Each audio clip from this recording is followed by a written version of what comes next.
Hi, my name is VX. I apologize for the extremely late video, but nevertheless, here we are. Today, I will be talking to you about how to use a synthesizer. So, Synthesizer Basics Part 1. This might be a short series, but we'll see. We'll see what it takes to fully learn a synthesizer. So today we're going to be using Pigments, my favorite synthesizer of all time. It usually shows up on this page right here, which looks extremely complicated and convoluted, and it looks like a spaceship, quite frankly, but it's not really.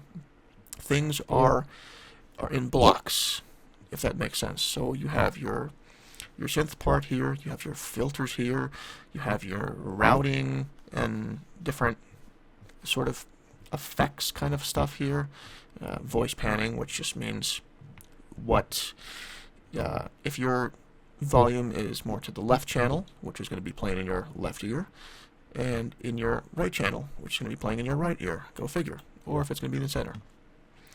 Macros is, well, we'll get all this stuff in eventually. You know, this is a different kind of series that I'm doing, more educational rather than more playful like the Synth Kitchen stuff, which is I enjoy, but I wanted to take today and this video and show you more so of an instructional how-to guide. So without further ado, let's start talking about this stuff. So engine 1, this is going to be your first sound source. Engine 2, you can guess it, is going to be your second sound source, but we're not going to be focusing on engine 2. We're just going to talk about the waveforms for now. So a waveform is, these are the 4 basic waveforms. Basically, a waveform is just a source of your sound. What is your sound going to sound like? What's going to be the tone? So volume is obviously how loud or quiet it's going to be. Position is where you can change the position, which wave you're going to hear. So if we go here, I'm going to turn off morph, so there's no smooth transition, so you hear a blending of different waveforms. We're just going to turn that off so you can hear the pure waveform itself. So we have our MIDI keyboard enabled, which is this thing.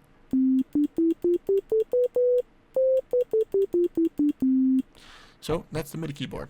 You can play it as your normal keyboard, like your QWERTY keyboard, or you can hook up a controller, a MIDI controller, which is just hooked up by USB, and it's your fake piano that doesn't really make sounds. Or you can get a normal keyboard that does make sounds, but for all intents and purposes, we're going to be using our QWERTY keyboard, so the ones that actually have letters on them. So, again, basic waveforms, it's just what the sound is going to, what the tone of your sound is going to be like. So this is what a sine wave sounds like. It's just one single note. It's one single frequency. That's going to be C3, I believe. And you're going to hear only this frequency. And you can see it. So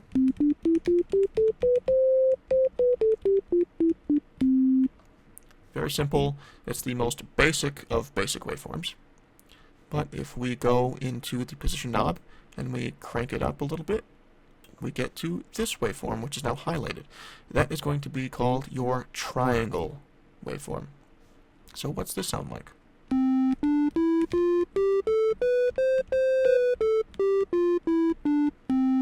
So this sounds different. Why is that? Good question, I'll tell you. So this is what you have. This is the sine wave. You can still see this frequency. That is called the fundamental, which is your bass note, your root note of the keyboard that you're playing. So if I'm playing a C3, that's going to be your C3. But if you change this to the triangle waveform, or triangle wave for short, you will hear all these harmonics. That's why it sounds different. So you're hearing all these other tiny little frequencies that are stacked up on top of each other, whether it's even or odd harmonics. That's what makes it that's what gives it the different sound characteristics. So you're still playing a C3, but you're adding all these little tiny notes called harmonics in different levels, in different amounts and volumes. So, if we crank this position knob up a little bit more, it looks like a straight line going down, but it kind of, well, I'll show you. You still can't see it, but it's more jagged. It's called the saw. Even though it doesn't really look like a saw, it's a saw. I promise you. So, what does this sound like? Really, really buzzy, really saw-ish. See, it makes sense. So again, we're still playing C3. Still getting that root note, that fundamental. You can also call it fundamental. But you're getting all these other harmonics that you're hearing. And it's many more harmonics than the triangle wave. That's why you can hear a different tone, such a more harsh tone than the triangle wave. So, this is another fun fact. This is what I use pretty much in all of my tracks for pretty much every sound. So, let's hear it again. You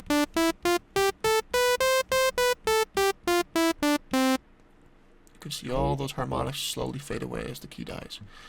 So, let's go to the square wave. And you can see all these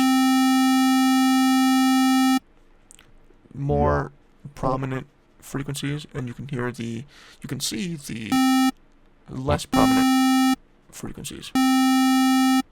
So those are a blend of even and odd harmonics. If you choose even harmonics, it's going to sound a little more different. If you're going to choose odd harmonics, it's going to sound a little harsher. So even is going to be more warmer, more pleasing. Odd harmonics are going to be more harsh and more sort of like you're running through a distortion amp for a guitar. So let's take a look at all these again. Let's go back to the sine wave.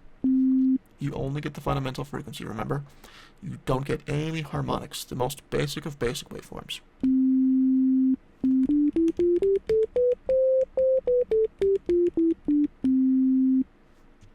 If we go back to triangle wave, you can see a little bit more harmonics.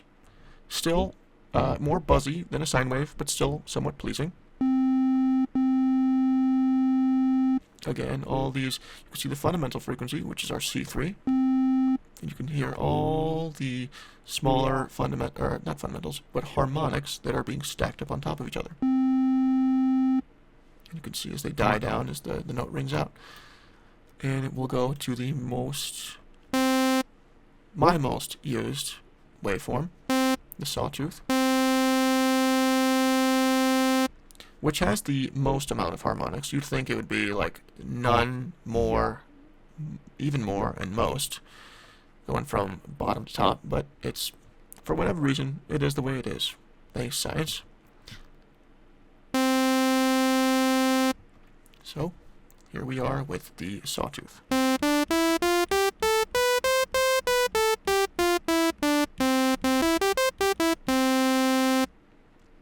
And you can see all those harmonics.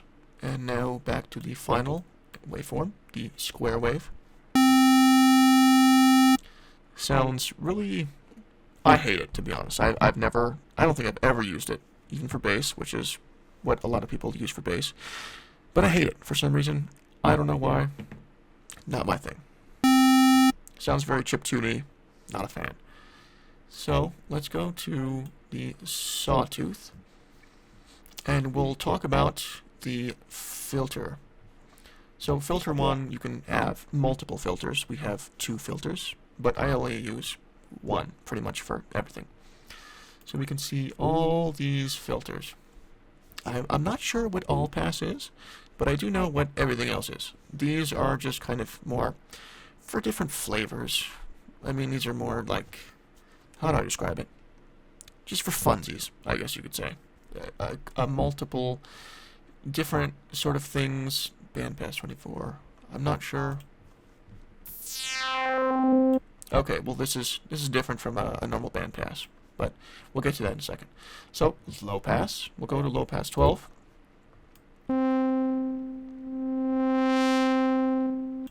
Well, that's interesting. Filter. You're filtering out frequencies. And we're using the low pass 12. 6, 12, 24, 36. 6 is going to be the least sort of aggressive bending. So these will gradually, extremely gradually taper off the higher frequencies. Versus 12, versus 24, versus 36.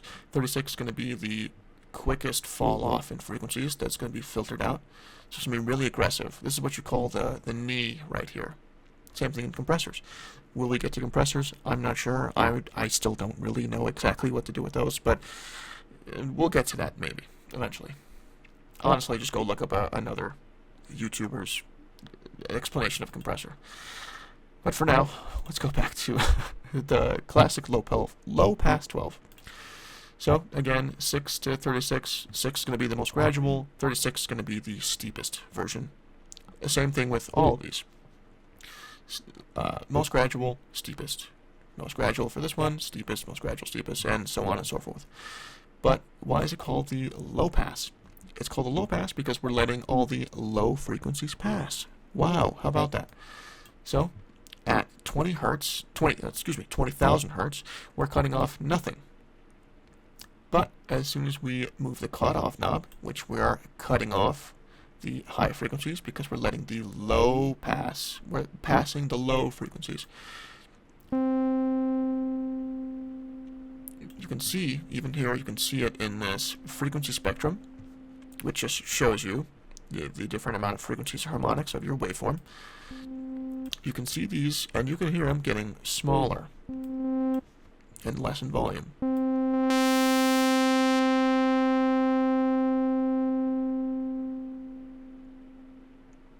Until you basically hear nothing. So you can basically cut off, if you go to a low pass 36,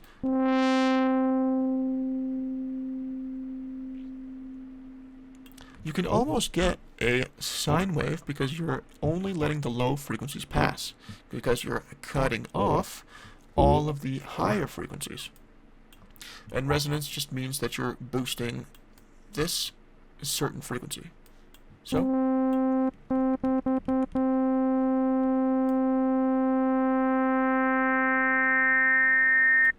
you can really start to hear the harmonics when you boost the resonance. This might be harsh in your headphones. I apologize, so you might want to turn this part down.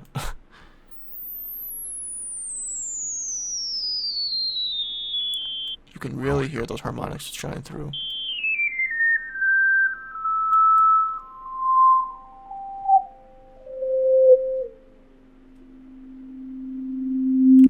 And then you can really, you're boosting these frequencies right here. So when you crank up the resonance, you're boosting a certain frequency.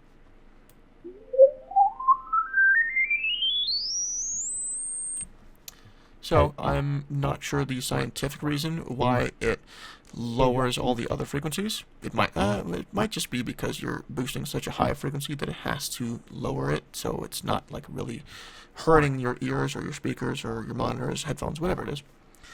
So I might have to get back to you guys on that. But you learned what a low pass cutoff or low pass filter is.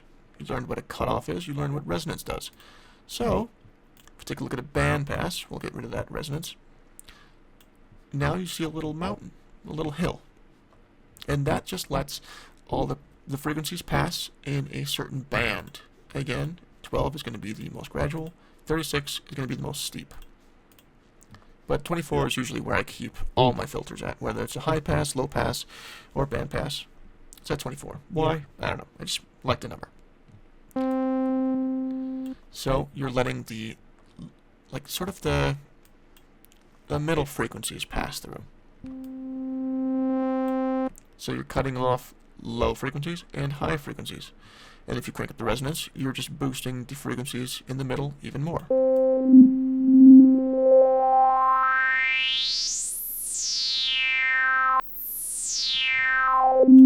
I'm not sure why my PC does that. It might be because I'm running so many programs at once. But you know, I have a pretty kick-ass PC. I've got a 3950X, I believe, and a RTX 3090. I'm a big gamer, so I like to have some pretty decent specs. This was pretty beastly computer. This was a pretty beastly computer in like 2020, 2021-ish. It's a little outdated, but it gets the job done.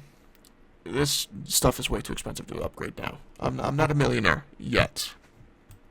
We'll get there, fam. We'll get there. So, bandpass, you're just letting a small band pass through.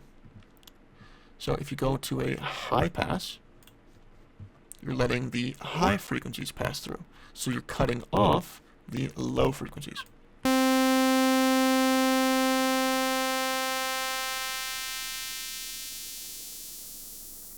So you're hearing all the low end buzz go away, and you're only hearing the high end, which is basically just the harmonics. You're cutting off all the low end and letting the high frequencies pass through. So you're going to be boosting the other frequencies in this tiny little area.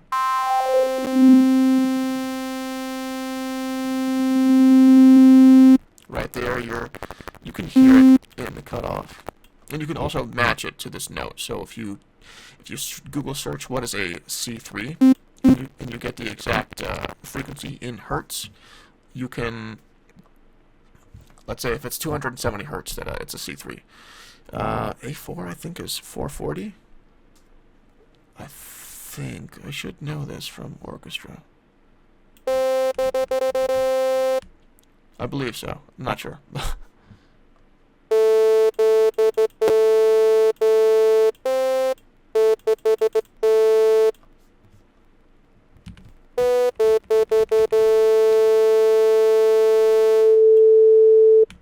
Yeah, I think it is. I was just testing my knowledge. Sorry. Got carried away. But that's pretty simple. Low pass, you're letting low frequencies pass. Band pass, you're letting only certain frequencies within that band pass through. High pass, you're only letting high frequencies pass through. Notch is a little bit more difficult to explain. Well, not really, but you're notching out, you're carving out, or notching rather, the frequencies out, and you're only letting these frequencies pass through and these frequencies. So low pass and high pass frequencies. And if you crank up the resonance, so different things, different filters have different, I don't know, they have different ways of interacting with your sound. And this is not only for synthesizers. This, you can put filters on anything. Like if you take a look, let's see, let's go to a, what's it called, EQ8. I mean, they don't have the names for it, but maybe they do. Let's see. No, they don't. These are a little bit different, but this low pass kind of works still if you make it. But that's a different topic. A little bit different, but same stuff, to be honest. Or quite similar, rather. But you can, there's a whole bunch of different filters. These are going to be the ones that you pretty much always use, but there's just a whole bunch of filters to choose from. Again, notching, you're notching out a tiny little part of the waveform. So you're only letting the low frequencies pass and the high frequencies pass, and instead cutting out in the middle.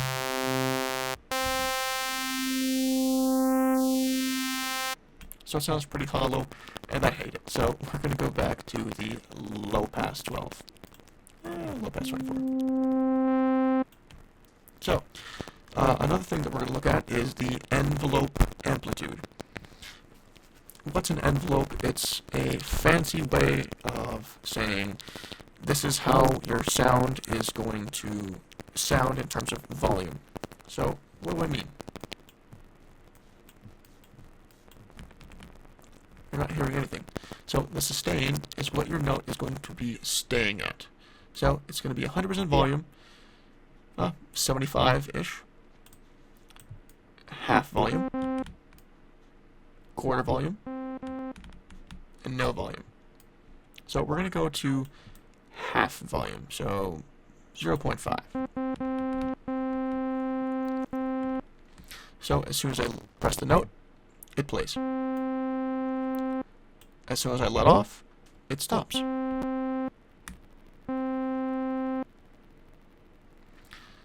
If we take a look at the release, this is how much time in milliseconds that it takes for the sound to go from 50% or 100% or a quarter percent, 25%, to go from whatever amount you specify in the sustain to 0%. So you're not going to hear it. So we'll choose a quarter of a second. So that's 250 milliseconds. So I press the note. You can hear that it doesn't die immediately. It dies in a quarter of a second. Let's do 1 second. Now you can really hear the release in action. Now if we go crazy in almost half a second, or half a minute,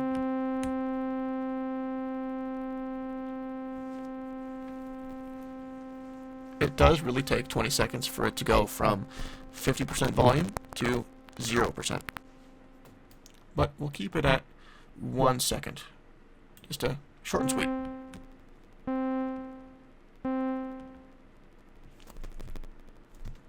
So, if we take a look at the attack, again, in milliseconds, so if I press the note, it has no attack, which means it goes from 0 to 100%, or whatever your sustain is, at no time at all. So it takes 0 milliseconds from me to go to pressing the key to you hearing it at 50%. But if we add a 1 second time to go from 0% level to 50% level, it'll take a second. So you hear that. So now it goes from 0 to 100 and immediately back down to 50%. I said something a little bit different earlier, but this is what I'm saying now. So it takes 1 second for it to go from 0% level to 100% level and right back down to 50%. And you can hear that jump. So if we go from 0 to... Actually, let's just take a look at it. So let's go to the main section here, and we will see it in action. So 0 to 100, and you can kind of mess around with this here. This is why I love this. This right here is going to be your decay. And this is going to take 222 milliseconds. There we go. For it to go from 0 to 100, it's going to take 222 milliseconds for it to go to 100 down to your sustain level. And this is going to be your sustain level. And I let off the key. I press the key, hold the key, and then as soon as I let off, it goes down to 0.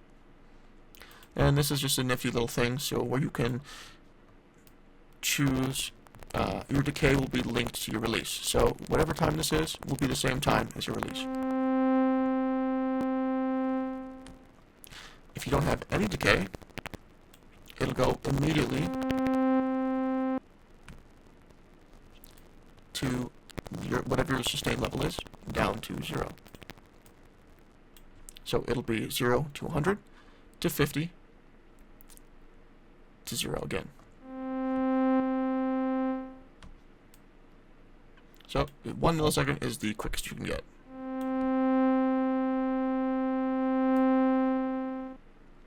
And if your sustain is at 100%, then decay doesn't matter, because there is no point to let the sound drop, because there is no drop. The sustain is already at 100%.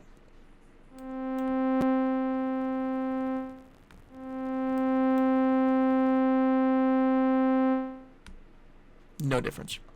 So I usually keep it, honestly, I usually put these decay and release linked together, because I don't really see the need to have different decay and release unless I'm doing something very specific. But I usually just keep it on this. So if you play around with the attack, decay, sustain, and release, you'll get different sounds.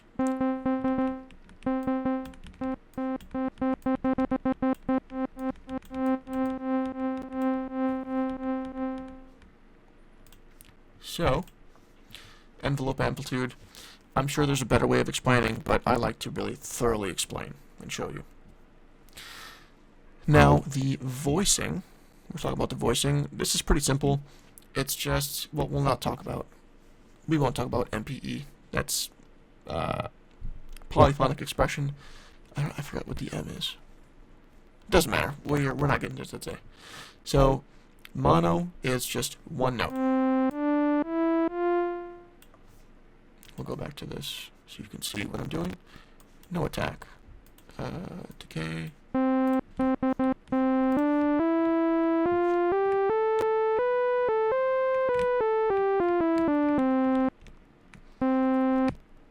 You can see that I'm pressing multiple notes.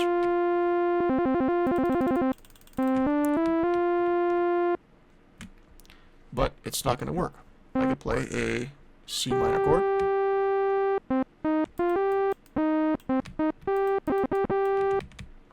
But it will only choose the note that you played. So you can hold down all the notes that you want,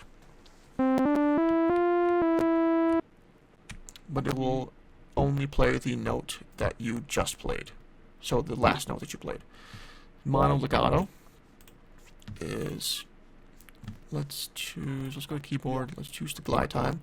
Glide is when playing a note, the time it takes from the current pitch of the last playing voice to the new voice's pitch. So, in practice,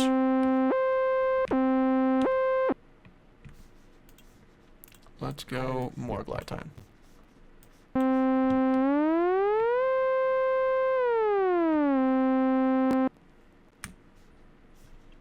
Pretty simple. It's just, you can glide now.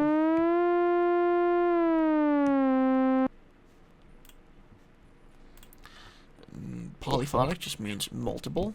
Mono means one, and this prefix, poly, means multiple.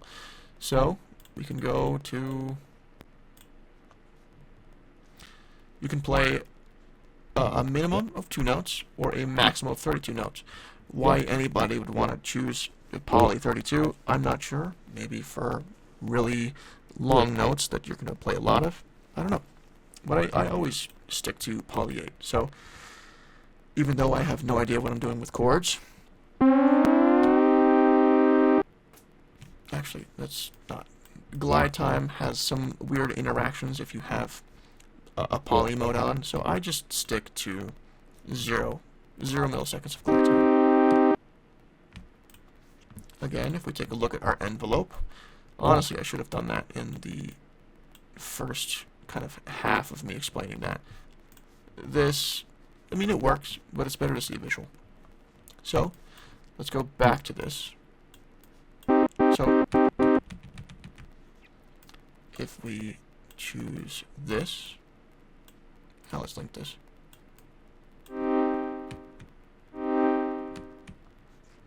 So you can really have some fun playing around with the ADSR envelope for short, so ADSR envelope.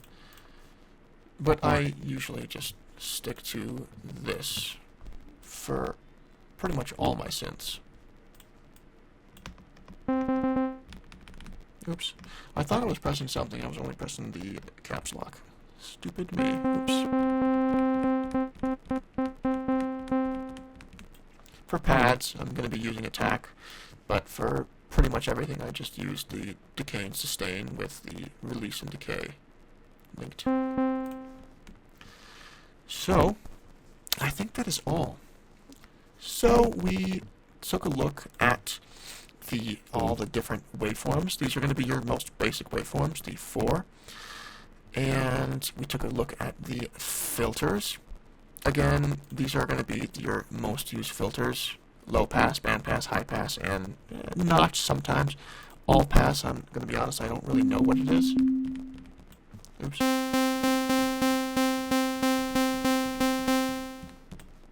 It's just slight variations, I think, of the classic filters. But We took a look at the filters. You learned what an envelope amplitude is and how to use it. And we took a look at voicing.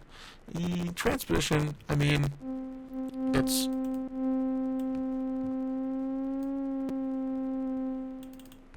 So this is a note. Let's go last thing.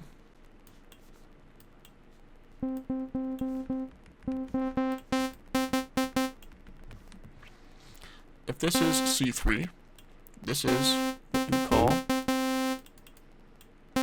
C, D. A, B, C, D. Okay, I'm just making sure I'm not crazy. I'm not a keyboard player. I draw all my stuff out. I don't know how to play keyboard. My bad. But this is C. This is D. And this is a whole note. This is a semi-note, or semitone. Am I tripping? Whatever it is, it goes from here to here.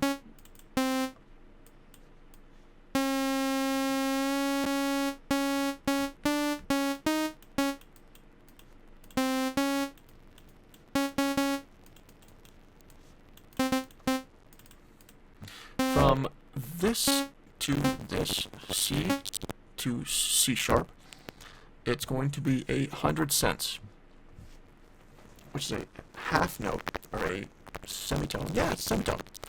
What am I talking about? And it goes from here to here, and in between these notes, there's going to be a very fine-tuned pitching thing that you can tweak. And if you're going 50 cents up, you're going to go from C to C sharp, but you're going to be half of that. If you go from, let's see, I'm not even sure if I'm explaining it correctly or the best way possible. From here to here is 100 cents. So, like Jaws. If you tune your notes up 100 cents, it's going to be the next note. So this is going to be this note now, but down here because you've tuned it up 100 cents. If you tune it down 100 cents, this C now becomes this B.